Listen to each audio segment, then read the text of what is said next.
বাঙালি দেখেন কতটা খারাপ। এই একটা সাবান, এটা কিন্তু ৭৫ গ্রাম সাবান, এখানে দেখেন ৫৭০ টাকা লিখে দিছে, আবার বিএসটিআই অনুমোদিত একটা স্টিকার লাগাই দিছে। এখানে দেখেন অরিজিনাল এমআরপিটা কিন্তু উইথড্র করে দিয়েছে। তো আমি যদি এই স্টিকারটা উঠাই তাহলে দেখবেন এটা ইন্ডিয়ান একটি ম্যানুফ্যাকচারিংয়ের সাবান, এটি একটা ইন্ডিয়ান সাবান।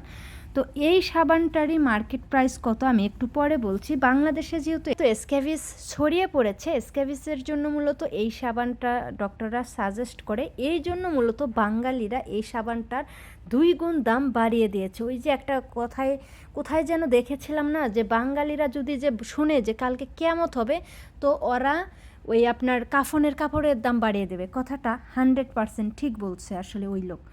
তো এত বড় খারাপ এই যে একটা সৎ ব্যবসায়ীর যে কতটা ভ্যালু ইসলামে, এটা মনে হয় এই নাপাক প্রাণীগুলো আসলে মনে হয় বোঝে না। তো এবার চলুন আমরা অনলাইনে সার্চ করি স্ক্রাবেল শপ বাংলাদেশ প্রাইস। তাহলে দেখেন এখানে 400 টাকা মূল্য আছে প্রথম ওয়েবসাইটটা। এখানে ওয়েবসাইটের ভিতরে গেলে তারা 350 টাকা রাখছে। এখন যদি আমরা এখান থেকে ব্যাগ দিয়ে পরবর্তী ওয়েবসাইটে যাই, দেখেন এরা মাত্র 310 টাকায় বিক্রি করতেছে এই সাবানটা। দেখেন এটাও কিন্তু 75 গ্রাম এবং এই যে ইন্ডিয়ান এটা কিন্তু লেখা আছে। তারপরে যদি আমি দারাজে দেয়, দারাজ 255 টাকায় মাত্র বিক্রি করতেছে। এটা কিন্তু আপডেট কভার, তার জন্য এরকম দেখাচ্ছে। আর আগে যে কভারগুলো দেখলেন এগুলো ওল্ড কভার ছিল। তাহলে বোঝেন বাঙালি কতটা নিকৃষ্ট।